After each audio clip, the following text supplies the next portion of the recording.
vedare tinokuchingamidzai zvekare kune chimwe chirongwa pano paZim Facebook Secrets and Confessions. Tadzoka zvekare nemamwe mamessages. Regidzai tibva tapinda mumamessages edu atadzoka takakubatirai. Zvakangoma hazvo veduwe. Hanzi makadi zvenyu mukomanashi, inini ndinokumbirawo kuti munge muchindiposterawo nyaya yangu makavika chitupa changu. Inini womukoma ndine channel yangu kune imwe website inonzi OnlyFans.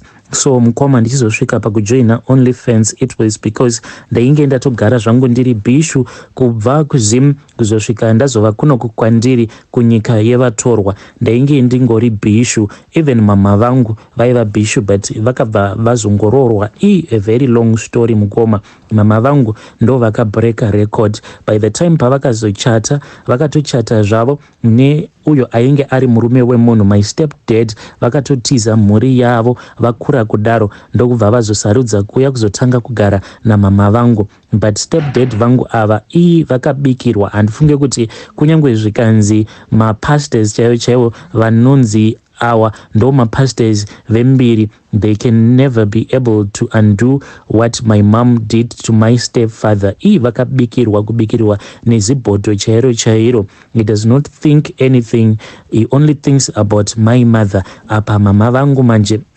biggest bishu, and the character ya mama vangu ndo yandakabva ndazongotoredzera. And muone mukoma, handina kutoredzera character chete ya mama, even runako rwamama ndakatoredzera runako rwamama. My mom is such a beautiful woman, neniwo futi I am very beautiful. Saka nerunako rwangu rwose urwu zvakabva zvazokonzeresa kuti ndinge ndichiva munhu anongogara ari under pressure, especially by the time pandakatangawo kumera mazamu.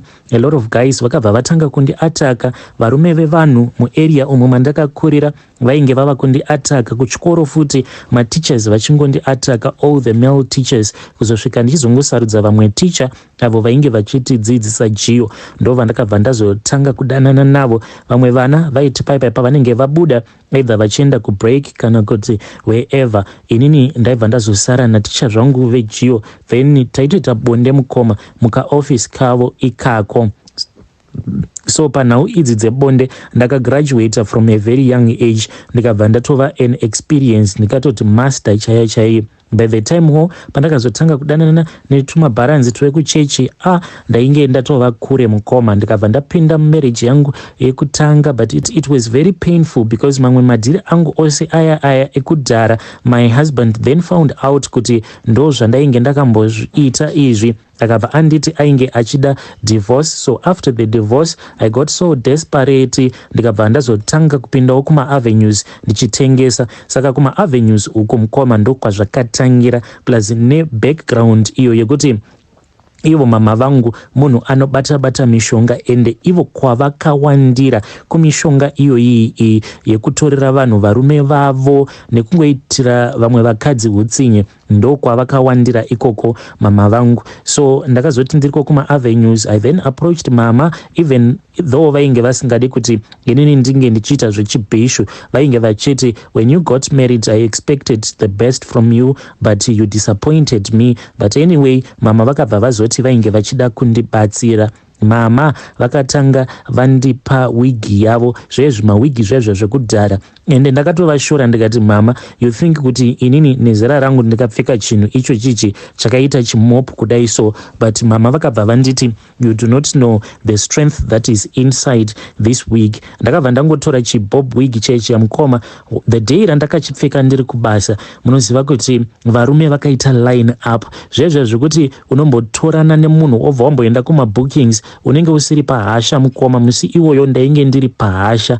Zvandaitongoita ndezvekutongoti mumwe munhu achiiburitsa, umwe munhu achitoidzorera, ende taitongoita takatongokotamisana ikoko kuma-avenues ikoko. Ndakaita bonde nevarume hamene kuti vangani kuzosvika ndega ndichinzwa kuti it is just too much, I cannot take it anymore. Saka ndainge ndava kungoti paya pandinenge ndichiona kuti kunze uku kuri dry, kuri too dry, then zvandaizoita ndezvekuti ndaibva ndapfeka chiwigi chiya chandakapiwa namama vangu kuzosvika chiwigi chiya mukoma ndichizochitengesa apa mama vangu vakatsamwa sei because mukadzi wandakazochitengesera chiwigi ichi iye akazotochata because ainge achidheitawo imwe mbinga yainge iri married, saka akabva angondikumbirawo chiwigi ichi. Munongozivawo kuti kana uchiri mwana mudiki unenge usina kama secrets, saka I then started to tell some of my friends kuti wigi yandakapiwa namama kana ukangoipfeka so unotoswera uchitokechewa the whole day. Saka ndozvatainge tava kuita kuti ndikamboipfekawo ndobva ndabhopawo vasikana vandainge ndichishandidzana navo patouchline, kuzosvika umwe azondinyengerera akati nditengesere mani, ndokubva ndazomutengesera wigi yeya. She is now a married woman. The last that I heard of here, I think atova nevana vaviri nembinga yake iyoyo. Apa mbinga yachoko ine mari zvemukomanashi, ine mari chaiyo. Then ndakati ndatengesa wigi yamama, my mom got so angry vakandituka tikatombokonana zvekutombotadza kutaudzana. Ndakabva ndazodzoka kwavari ndikati mama, I am in trouble. At this time around ndainge ndava nomwe zvangu munhu wangu wandainge ndava kudanana naye. This was when I was now in South Africa, ndisati ndatanga kuita izvi zvema-strip dance pa-OnlyFans zvandava kuita izvi. Saka ndakati mama, munhu uyu ndinomuda, he can actually offer me a lot of money. Mind you, ndiye munhu akazotocheresa akazodrilisa borehole pamba pamama vangu, zvekare nekuzoinstolesawo magetsi. Ainge aine twunhu twake but ndakamusiya mukoma asisina kana chinhu because he sacrificed more than he could afford, because takati tichibuda mumagetsi ndokubva tapinda mukudrilisa borehole, mama vachibva varequesta motikari kava vachingoti hanzi motikari yeumai. Mama vakati ivo havadi mombe yeumai but vanongotoda motikari yavo yeumai. Saka the guy, he was well spent, and kuti ange achindiudza kuti mari handisisina, akabva azongopindira mari yebusiness and he was supposed to pay his workers. Ndokubva atotadza zvake kubhadhara vashandi, and ndikabva ndaona kuti inini handisi type kuti I will hang around broke boys, ndokubva ndangosiyana naye. But naiyewo futi ndakamushandisira that same style. Ndakataura namama vangu ndikabva ndati mama, can you try to do something for me? Vakanditi iyo handiti ndakakupa wigi yaishanda ukaitengesa, izvezvizvi munhu wakaitengesera handiti izvezvi. Ndakatonzwa kutoti akatoendeswa kuAustralia nemurume wake. Ungadai uriwe izvezvi uri kuAustralia? Handiti wakaita ubenzi, uri benzi. Then vakabva vati handiti iwewo wakaita ubenzi here? Ndikabva ndati mama, please just assist me. Mukomanashi mama vangu vakabva vati it is fine. Saka vakabva vazonditi ndinge ndichivatumidzira one of my hair pieces. Ndakarwadziwa because this hair piece mukoma ndakaitenga at a very huge price. Munongoona our 100% human hair our paakatanga kupinda mawigs our aidhura, ainge asingatengeki. Ndo pandakatenga my first hair pieces, and mamwe acho ndichiri nawo, including this one, the one iyo yakazoendeswa kunganga kwavo kuchipinge. And worst of all, my mom doesn't want to reveal a source. Ivo havadi kundizivisa kuti nganga yavo yekuchipinge inombonzani, but mama vangu vanobvawo kuchipinge ikokoko, so I don't know, zvimwe kuda munhu wehukama. Saka ndakazoti ndatumidzira this expensive hair piece of mine kuna mama vakamboita time, then pane pandakazongonzwa vachiti mwana tumidzira mari, mama vako vadire fuel. Ndikabva ndaziva kuti chachaya, mama vainge vachida kumboenda kwavo kuchipinge kwavanobva uko. Ndakavatumidzira mari, mom and dad vakabva vazodriva ndokubva vazoenda kuchipinge kuya.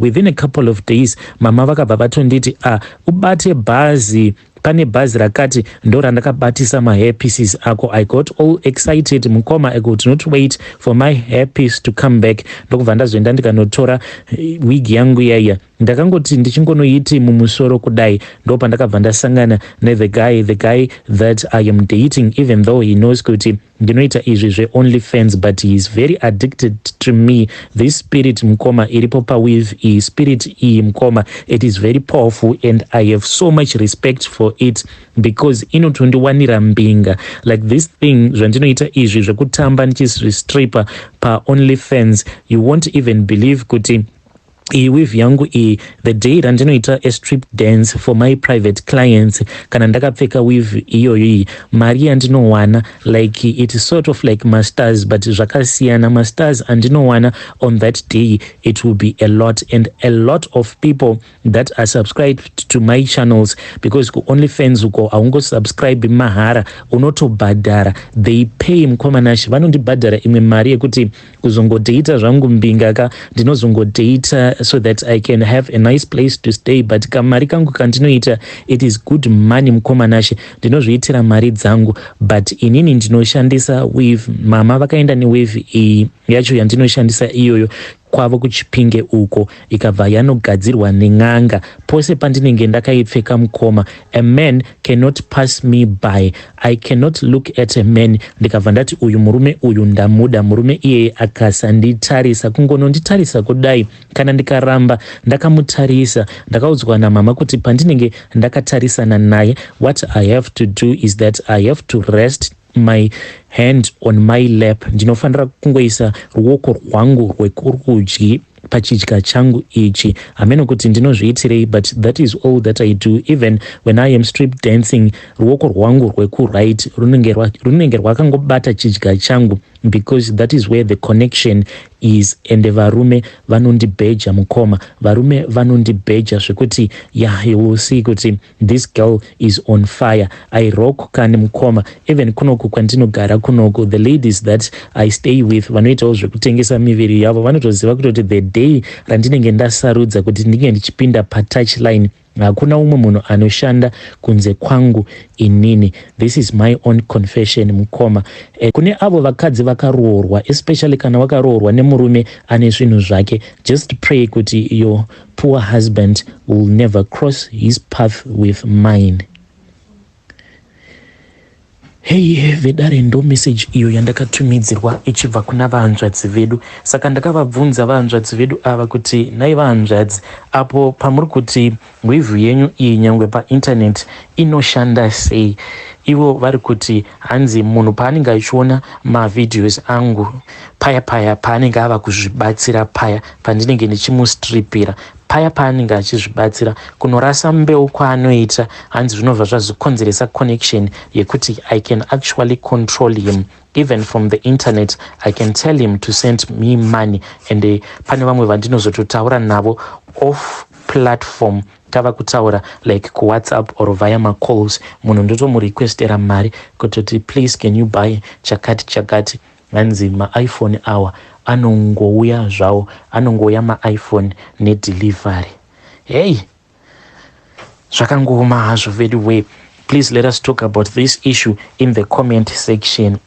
Pakaipa regedzai tibva taenda panyedu inotevera. Nyedu inotevera yakamira sekudai so. Yo, hanzi makadi zvenyu mukomanashi, ndinokumbirawo kuti munge muchindiposterawo nyaya yangu makaviga chitupa changu. Inini mukoma, I regret kuuraya mwana wangu, I totally regret. Zvakaitika mukomanashi ndezvekudai so. Ndakanyengerwawo neimwe n'anga yeku Mozambique neimwe n'anga yemuno muSouth Africa. So n'anga iyi pandakai approacha ndainge ndatambudzika, ndikangoti inini nemudzimai wangu tainge tatambudzika because mudzimai wangu akaita wechikuru so at that time tainge tichingogara tichingonetsana. Saka vanhu vazhinji vainge vachingoti dai kwanga kuri kunzi Mwari vakakupai mwana, kunetsana kwose uku kwamuri kuita kunokwanisa kuita sekunge nani, but dambudziko riripo nderekuti apa makasangana muno mujoni kutoti mwana wacho ari kuramba kubuda. Dai kwanga kuri kunzi makwanisa kuita mwana zvaikwanisa kuita nani. Saka vadzimai vangu vainge vava kungofamba